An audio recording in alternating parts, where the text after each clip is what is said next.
You're listening to the Lanterns Radio Network.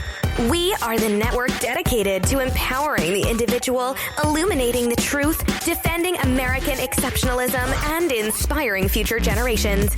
Stay connected and get involved at lanterns.buzz for great radio. Get commentary and news of the day. Lanterns.buzz. Incoming transmission.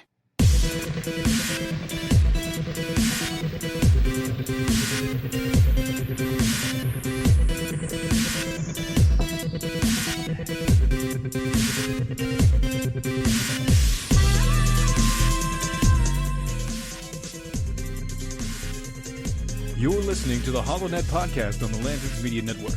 The new conservative resistance begins right here, right now.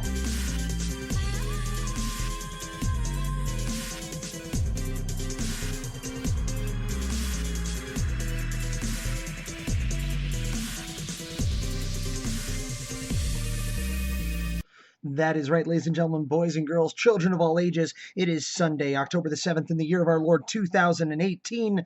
Justice Kavanaugh has been sworn in as an Associate Justice to the Supreme Court of the United States of America, and it's time for the HoloNet podcast here on the Lanterns Media Network. Let's hit it.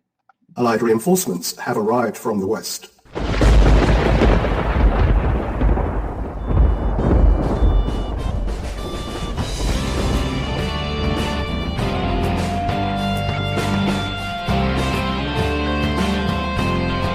You're listening to the HoloNet on Lanterns Media Network. The Millennial Conservative Resistance begins here.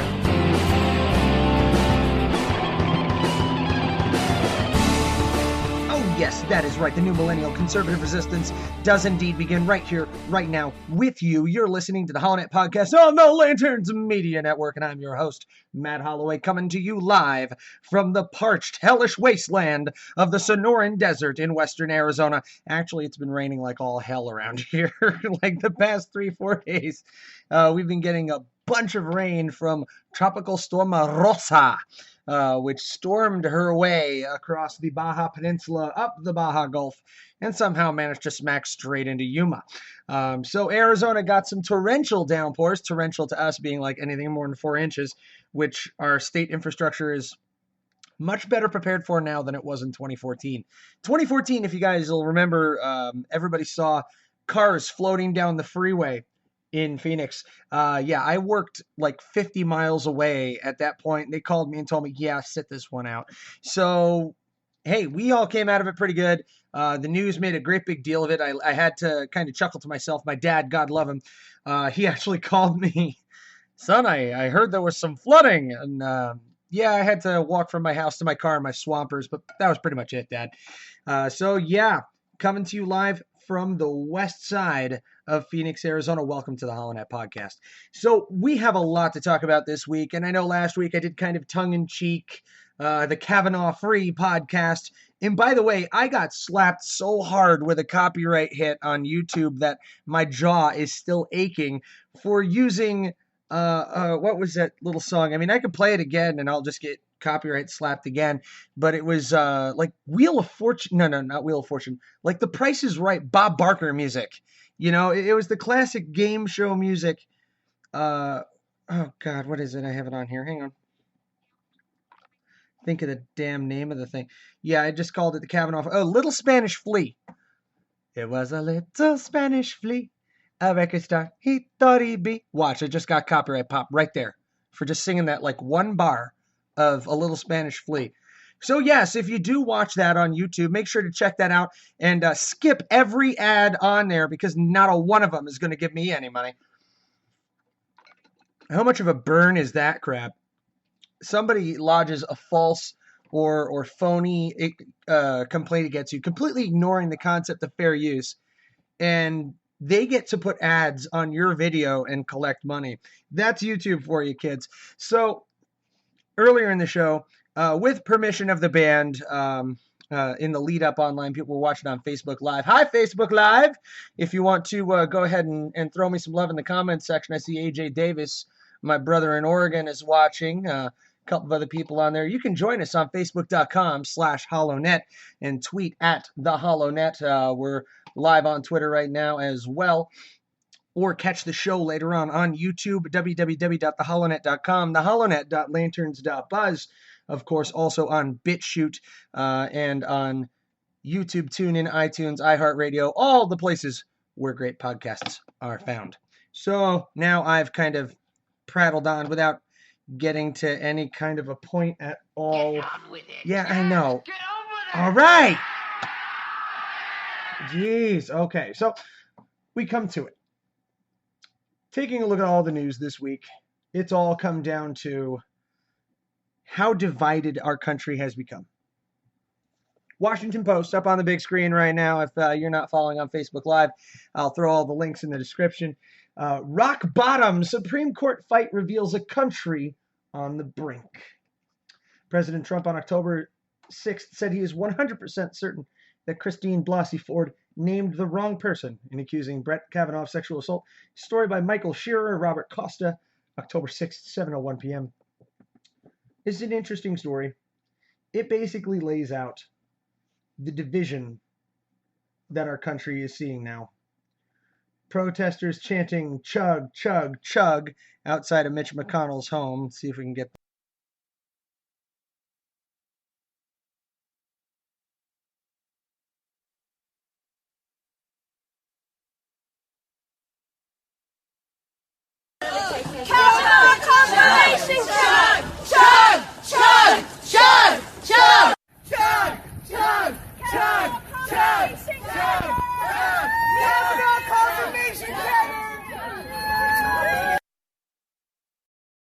Funny enough, shortly after, there was a couple of Kavanaugh confirmation chuggers. And if you're watching on Facebook Live, I actually did chug my HoloNet coffee while they were chanting chug, chug, chug.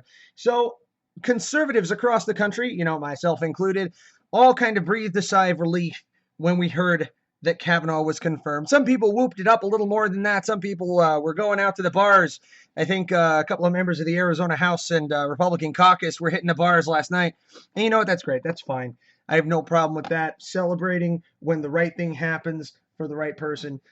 Celebrating the fact that the Republican Party did not allow baseless allegations which could not be corroborated, allegations which could not be proven, to derail a man who, to all point and purpose, appears to be a great jurist and a great American and a great public servant. If you're hearing rumbling in the background, thunderstorm coming, just letting you know. So that's not me trying to be slick in post. And anybody watching live is like, why did he just look behind him? Yeah, we got thunderstorms rolling in from the north. So, hey, if I get cut off, suddenly you know why. But in the story, it says how Democrats are beleaguered by Trump's relentless combat, the White House's tight grip over the FBI probe of Forbes allegations, and fear that the institutional seams of the nation are fraying by the day as they try to rally their voters ahead of November. The real question of whether we can all move forward amid these cultural and human challenges and the raw partisanship, said Richard Blumenthal of Connecticut, the damage will be enduring to the court and our country. Under the pressure of these divisions, no public official has been able to rise above the fray to chart a path forward toward greater national unity and mutual understanding. Moral outrage has been accepted as the basic currency of political debate. Opponents regularly attack each other's motives along with their positions, and honest reflection, when it cuts through the maw, is often dismissed as a sign of weakness or posturing. So we've gotten to that point that I've called out many times, where we are no longer listening to each other. We no longer view the other side of the aisle as our countrymen. We view them as a group of people who are actively fighting against everything that is good and American. We have become so thoroughly divided, Democrat and Republican, conservative and liberal, that it may now be impossible to mend the wounds and keep the structure of the party intact. That's a frightening sentence to utter. It may now be impossible for us to mend the wounds of our country. So what do we do? What do we do? In November, a lot of people are saying that the Democrats have foiled themselves, that the left, through the chug, chug, chug chants, and also through this latest round of protests on the steps of the Supreme Court, we'll go to some audio from that, have revealed themselves to be too extreme and unhinged, and have likely cost themselves the election in November. Let's go to this audio now from CNN.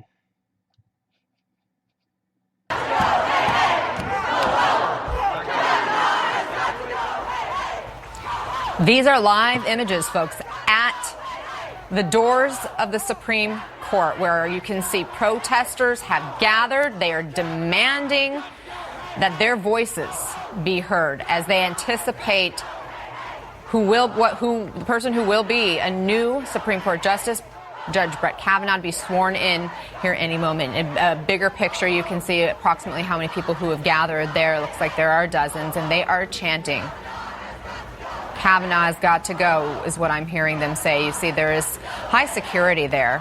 As we look at these pictures, I want to bring in with me here Ariane DeVogue and Julie Pace. Ariane, when you look at these pictures, having covered the Supreme Court for so long, have you ever seen anything like this? Well, I'll tell you this, you're usually not allowed on those stairs. You're not allowed up there. We did see the night he was nominated, there was a peaceful protest where people were allowed to stand and sit on those stairs. But we haven't seen anything like this. And why it's particularly interesting is we believe that he's going to be sworn in behind closed doors with Chief Justice John Roberts giving him one oath, Justice Kennedy delivering the other vote, which of course is so poignant because not only is he taking Justice Kennedy's seat, but it's his former boss. He clerked for him there. But this is very unusual. We don't see this kind of protests, the High Court. We do know that. So, a couple of questions here. If you're not allowed to be on the steps of the Supreme Court, why are they being allowed there? Why are they being allowed there? Typically, you're not allowed to protest directly on the steps of the Supreme Court. You can protest at the sidewalk, you can protest. So this means at some level within the government, authorization was given for these protesters to be there, hey, ho, ho, actually physically banging on the door of the Supreme Court, which itself is a historic edifice. Sitting there just physically rapping on the door. When the hell did this start happening? When did this become a thing that you can do? Can I walk up to any other the branches of government? Can I walk up to the closed door of the Capitol of the United States of America and just start banging on the door? Hell, if I try that at the White House, I think I'll be sniped before I even get over the fence. I'll be arrested for getting onto the South Lawn before that ever happens. But no, they are right up at the door to the Supreme Court. Where's the security here? How easily could this crowd be penetrated by someone with malicious intent, and they are at the door of the Supreme Court? What party, for political expedience, for the optics of this protest, allowed this to move forward? I smell some deep state, man. I smell some partisanship. This is why I say we've reached a point where reunification, culturally speaking, of the American people, such as we are today, October 7, 2018, may no longer be possible within our current partisan framework. The well has become so very poisoned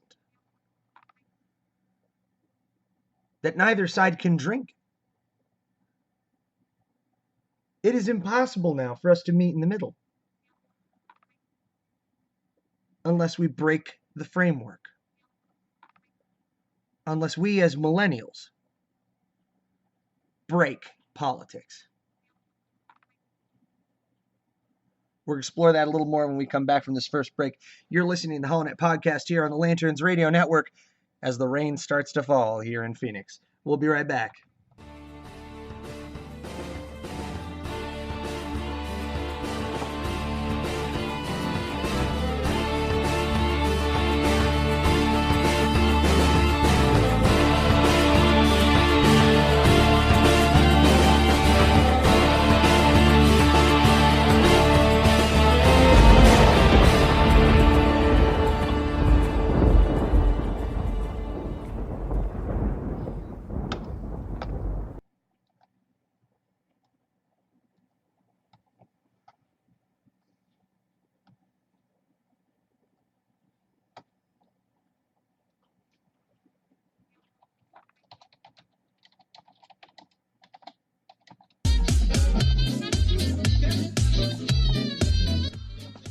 All right, you're listening to HoloNet Podcast here on the Lanterns Media Network. I'm your host, Matt Holloway. I am going to drop a little bit of wisdom on you today. We've made some big changes on the holonet.com, and you'll be able to find them right about down here in this region here, below all of our stories.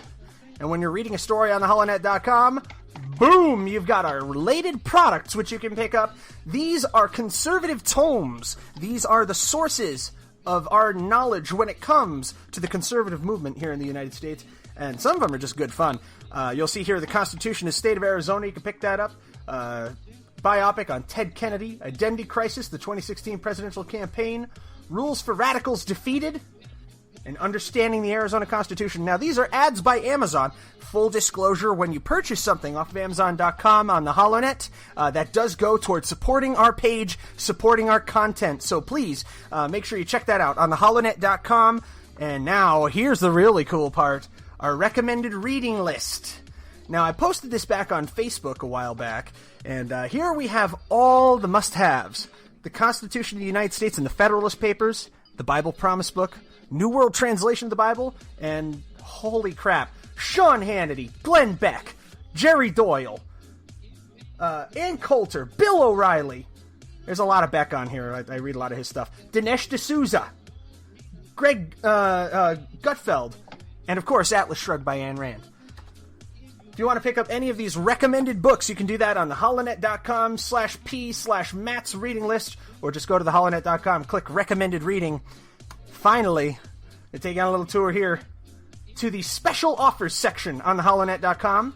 We have a free trial from Audible. You get 2 free audiobooks. You can start your free month of Amazon Prime Video.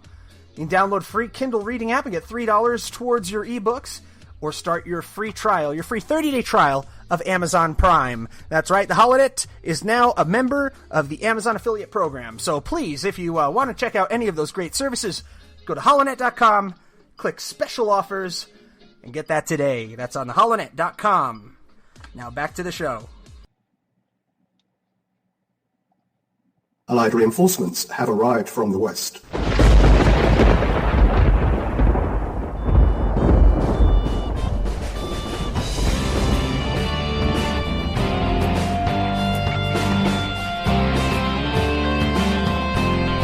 You're listening to the HoloNet on Lanterns Media Network. The Millennial Conservative Resistance begins here.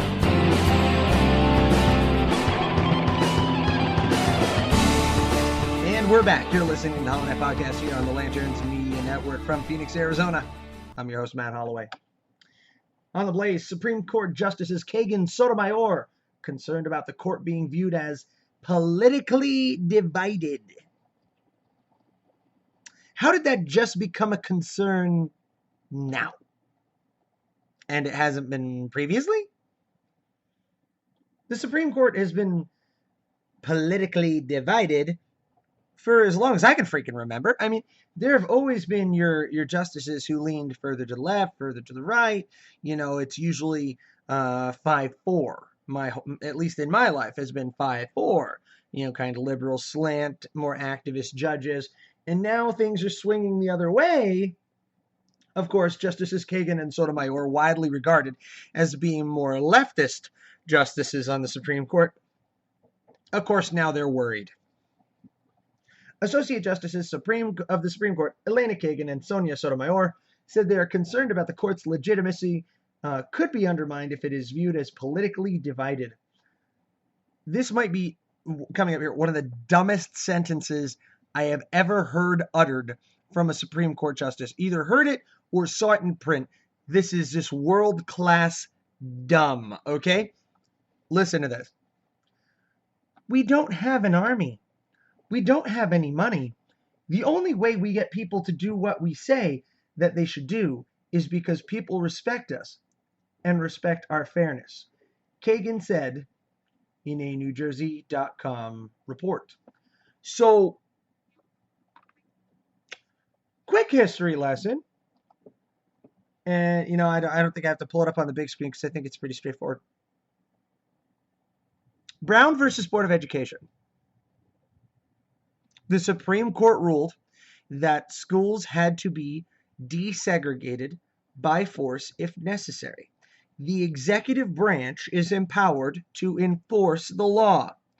What did the President of the United States, if memory serves, I believe it was Lyndon Baines Johnson at the time, correct me in the comments if I'm wrong, I'm sure you will anyway. He, actually, wasn't it Dwight Eisenhower? Might have been Dwight Eisenhower. Sent in the 101st friggin' Airborne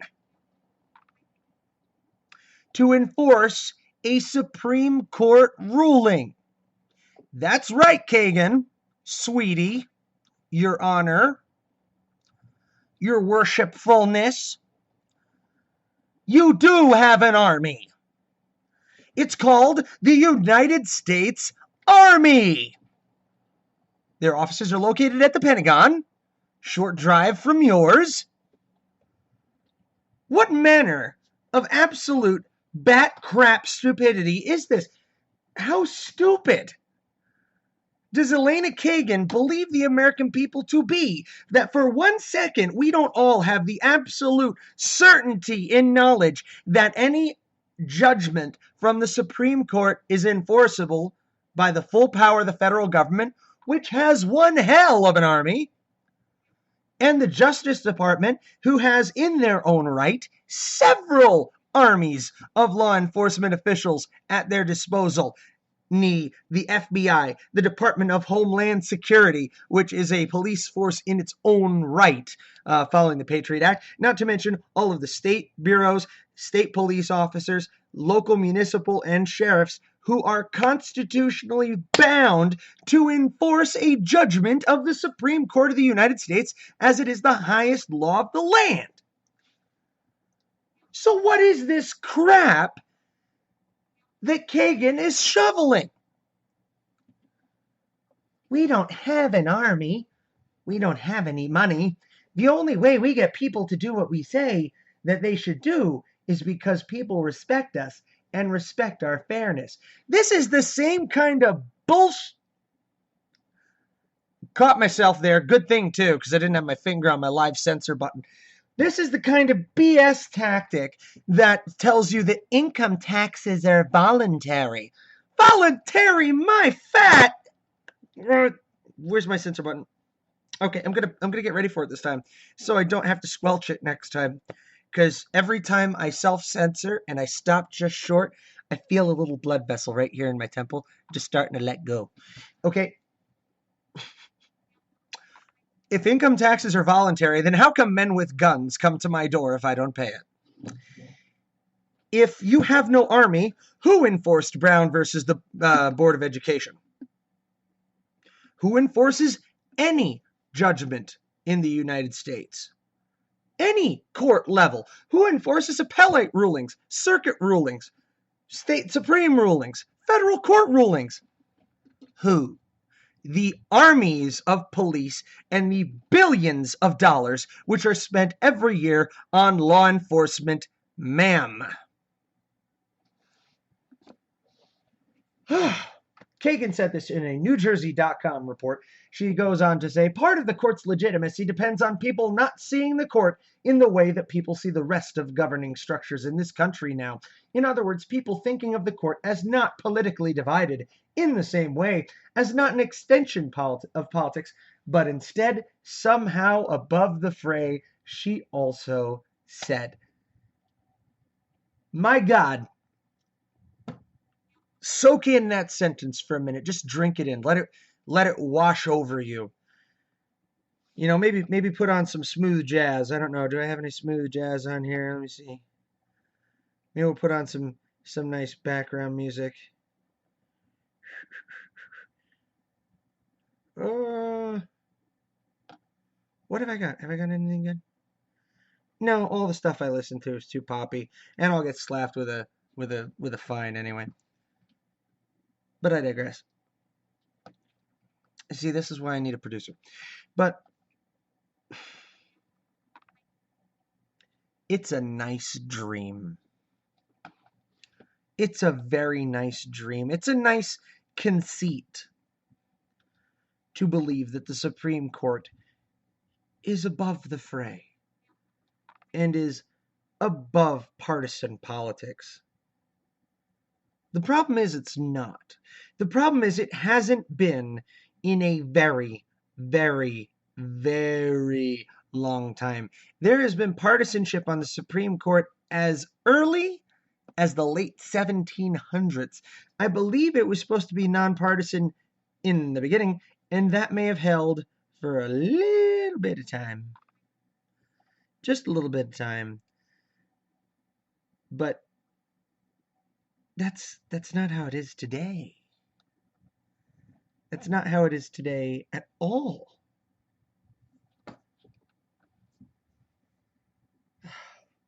The two Princeton graduates made their comments Friday during a She Roars women's conference at their alma mater. They avoided saying anything about the contentious atmosphere surrounding Brett Kavanaugh's confirmation to the Supreme Court.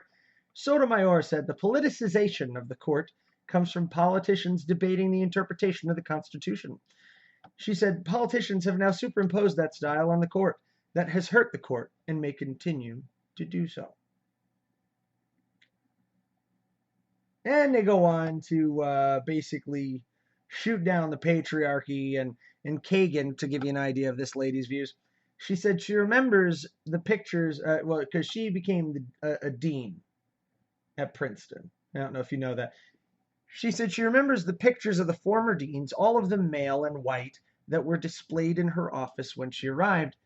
And she said, the first thing I did was take that picture down. So, yeah, there's that. You know, you have portraits hanging in your office of all your predecessors and all the hard work they did.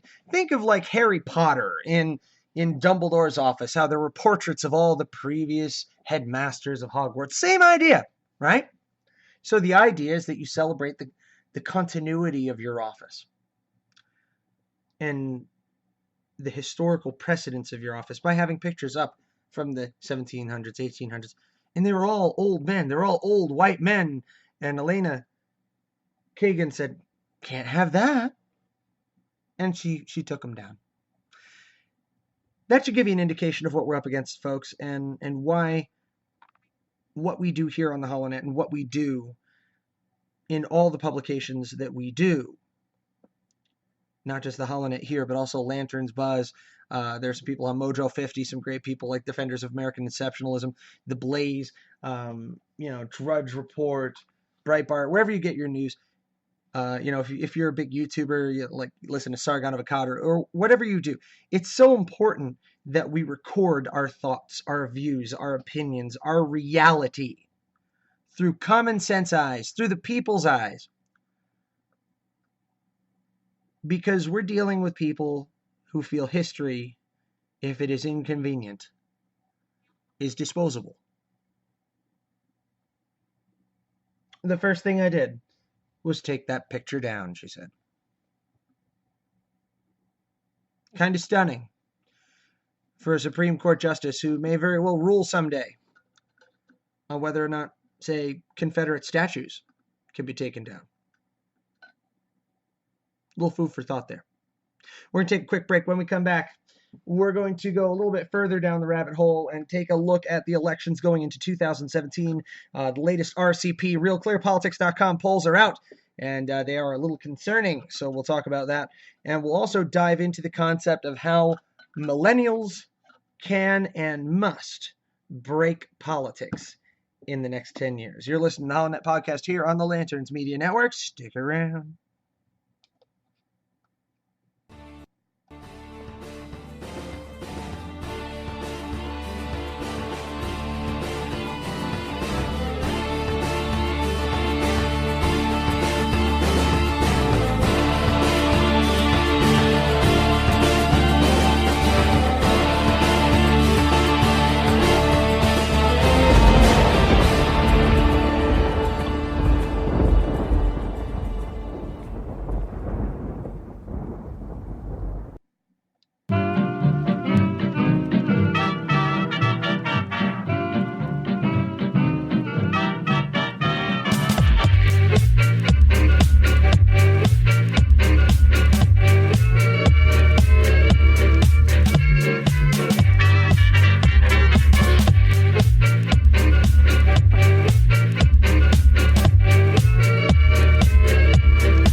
You're listening to the HoloNet Podcast on the Lanterns Media Network. The new conservative resistance begins right here, right now.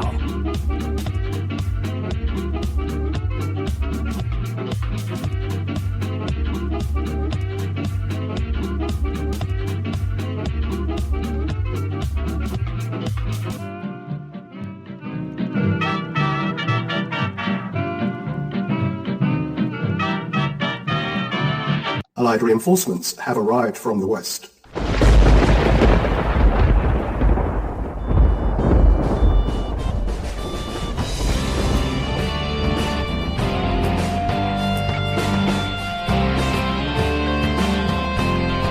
You're listening to the HoloNet on Lanterns Media Network. The Millennial Conservative Resistance begins here.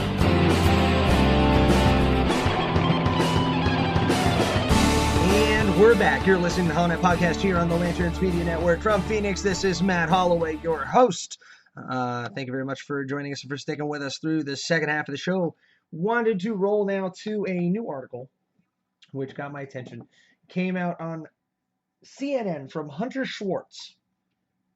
This is part of their cover line. And this came out just today. Millennials could be one of the biggest political forces in America today, if they wanted to. How millennials could kill politics as we know it, if they cared to. Boy, if this doesn't paint the millennial generation as just apathetic, I don't know what else does. Defined by Pew as those born between 1981 and 1996, defined by me as yo. Millennials make up 22% of the U.S. population, and at some point between November's midterms and the 2020 election, they're expected to surpass baby boomers as America's largest living generation. They're a massive voting bloc, capable of setting policy priorities and swinging elections. They're also grossly underrepresented in American politics. In Congress, there are currently only 8 millennials in the House and none in the Senate, according to Quorum, public affairs software company, and millennials vote at lower rates than older generations.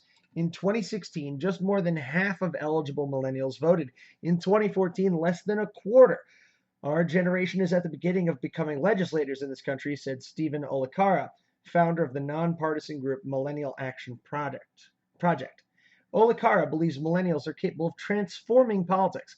They're, quote, highly idealistic young people, he said, and their political rise coincides with our country's worsening polarization and political dysfunction. Millennials are drawn into politics over issues that affect them, like student debt, the economy, the environment, and healthcare, said Aaron Luce. Couture, founder of She Should Run, a nonpartisan group that helps women run for office. Millennials especially want to put their time towards something they know they can change, she said. She called millennials a sharing generation and said their comfort with social media would reshape politics, showing voters a different side of campaigning and lawmaking.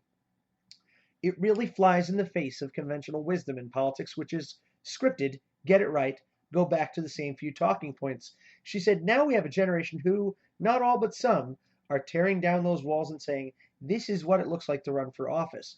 And I think that overall authenticity and transparency only stands to benefit in politics.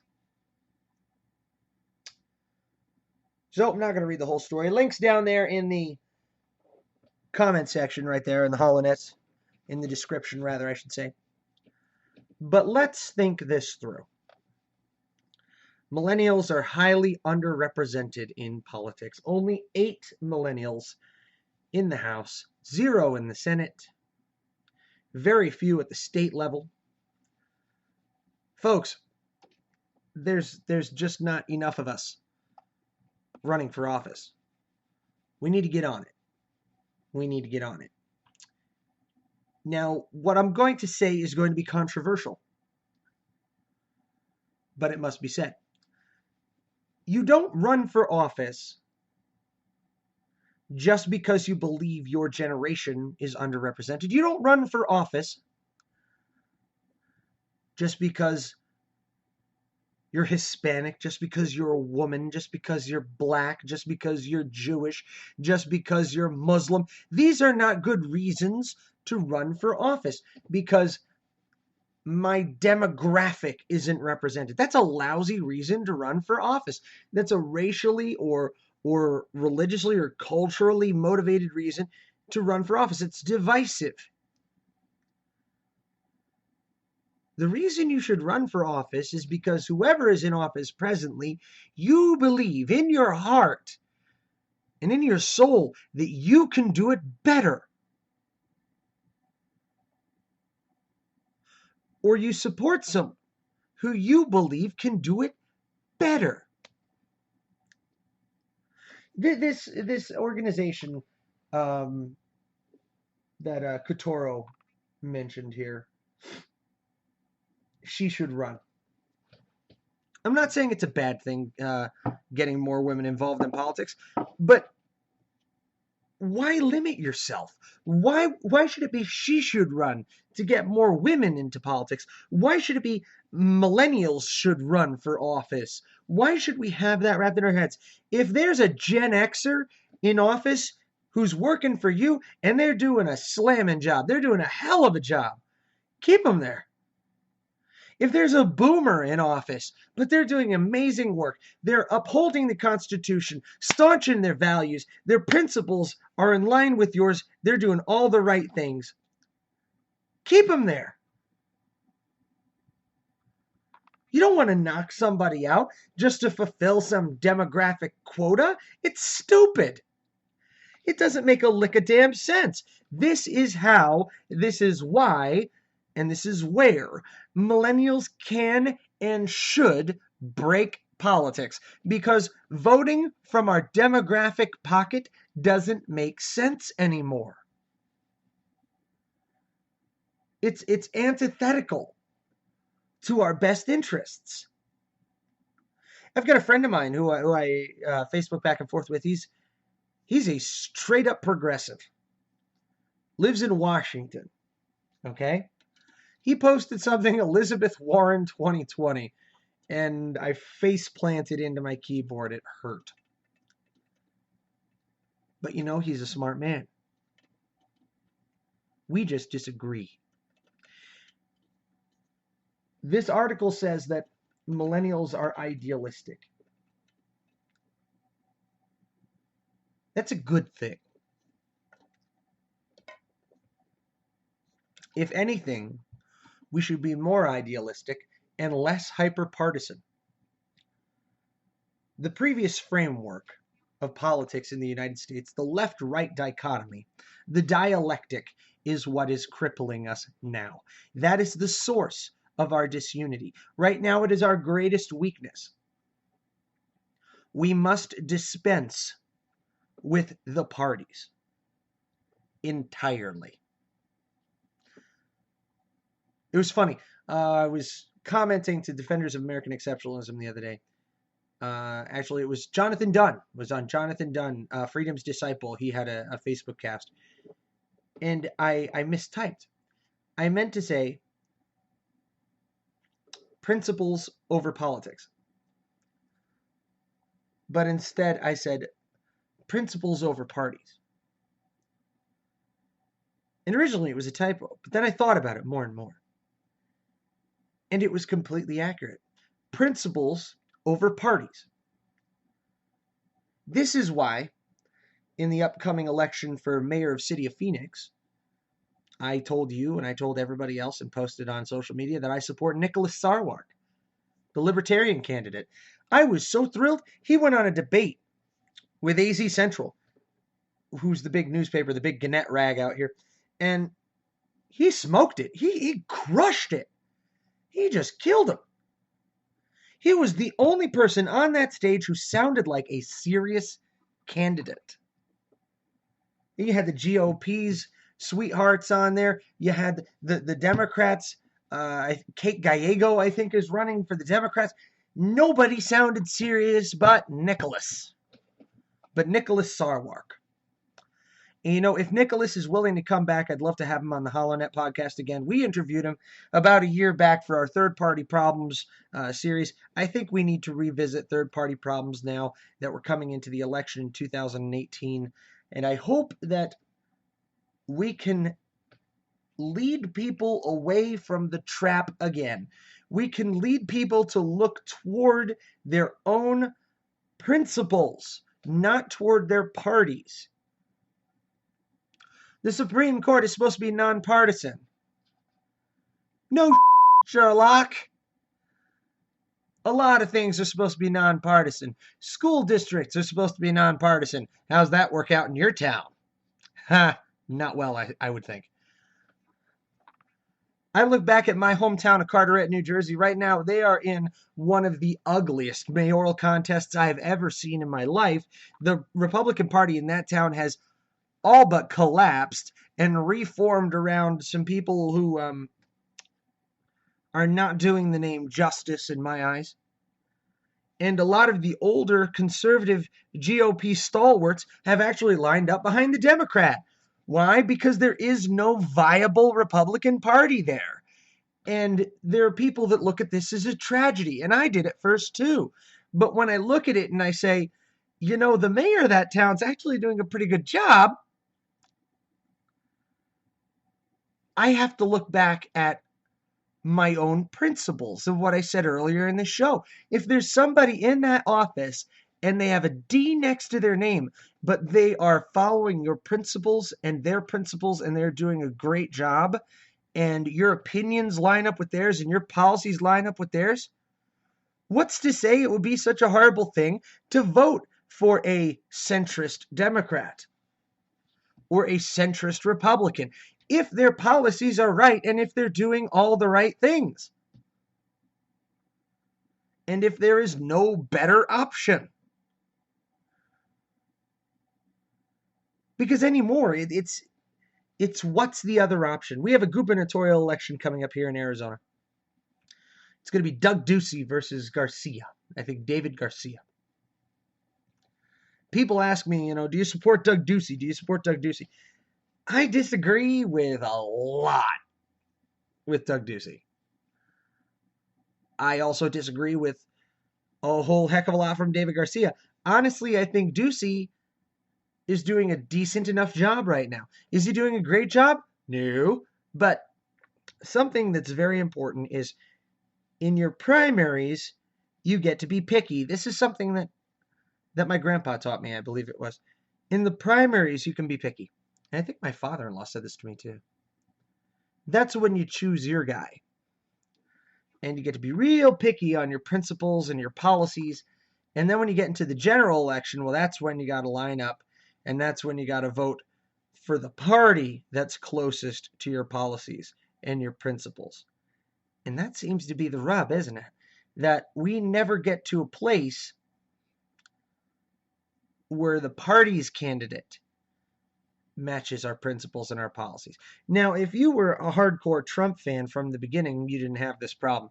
If you're like me and a lot of other people who were maybe Cruz supporters or Rubio supporters or what have you, then you know what this problem feels like. Where at the primary, that's when you fight your hardest for your principles and for your policies and for your beliefs, your philosophies. And at that point, once the primary is closed and has completed, that's when you compromise and you say, okay, well, this is the person that my party has chosen. I don't agree with them on anything, on everything, but I'm going to throw my weight behind them because the alternative is horrible. American politics isn't easy. As I believe it was Michael Douglas said in The American President, you got to want it bad. Because it's going to fight you.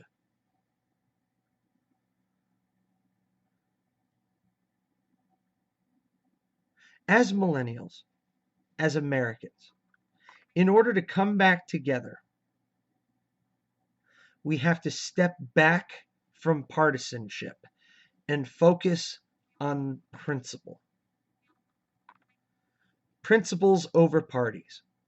And if that means your principles lead you to another party, lead you to a third party, I think it's time for those parties to rise. I think it's time for millennials to rise. Because there are so many different flavors out there than just conservative versus liberal. And only 50%, I think it was 44% of millennials voted in 2016. It was just over half, just more than half of eligible millennials voted. 2014, less than a quarter voted. I think, for better or worse, the millennials have been energized. We're going to see higher than that here in 2018, hopefully even higher than that in 2020. And I think millennials are going to recognize that the work that President Trump has done has been beneficial to them and to the American people overall. And they're going to break with the DNC in a way that the DNC has not predicted. The way that your Alessandro Ocasio-Cortezes can't grasp. Because millennials are starting to wake up and realize what we have been told, what we have been taught, what we have been indoctrinated our whole lives is a lie. That the battle lines are not drawn as clearly as the media portrays. It is not hard right and hard left. It's so many shades of gray in the middle. And now, if they're to survive, the parties are going to have to fight for that middle. So I think CNN's got it wrong here. Millennials could kill politics as we know it if they cared to. Millennials are going to transform politics into something unrecognizable. They're not going to kill politics. We're not going to kill politics in the United States. But we might kill the parties. I've said it before, and I'm going to say it again.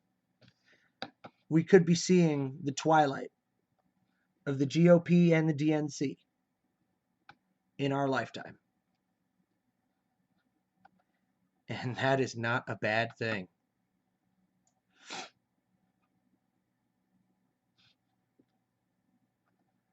So all the sources for today's podcast located down in the description.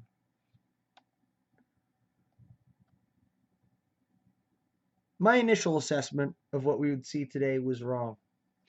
I thought that the left would be violently protesting Kavanaugh, but it's been quiet. It's been quiet. What did pop up right away yesterday evening, impeach Kavanaugh, suddenly started trending on Twitter. I'm taking a look at a CBS News poll. Senate races, the GOP are up in Texas, Tennessee. The Democrats are up in Arizona and New Jersey. Ted Cruz is leading Robert O'Rourke, not going to call him by his street name there, 50% to 44.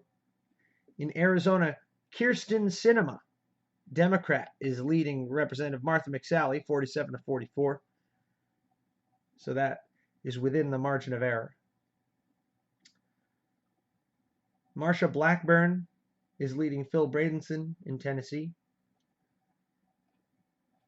And Bob Menendez is trouncing Bob Hugin in New Jersey for the Senate race.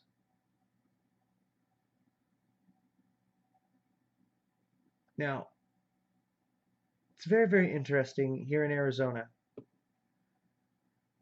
CBS News says, similar percentages of voters see Sinema and McSally each as honest and trustworthy. More think Sinema represents change, and more feel that McSally represents the status quo. More think Sinema would do a better job on healthcare, while McSally has the advantage on crime. I dare say this would look a little bit different, and the race would be a lot more interesting with Dr. Kelly Ward in the hot seat here. And you know, I look forward to still seeing that race someday. I'll come right out and say it right here on the HoloNet. I really do hope she runs again. A year from now, when John Kyle relinquishes the late Senator John McCain's seat as he plans. I hope we do see a return of Dr. Kelly Ward to the campaign stump and the trail here in Arizona. So on that note, it's been a very interesting weekend. We have a new Supreme Court Justice and Associate Justice in Justice Brett Kavanaugh. The court is politicized because the court has always been politicized. That's nothing new. Justice Kagan's twisted opinions notwithstanding. So let's celebrate the victory that a good man was put up to the Supreme Court. Let's be cautious because his opinions on the Fourth Amendment of the United States can be a bit troubling, to say the least, to anybody of a libertarian bent or a constitutionalist bent. But overall, let's take the win. You're listening to the HoloNet podcast on the Lanterns Media Network from Phoenix, Arizona. Good night. God bless you. And God bless the United States of America.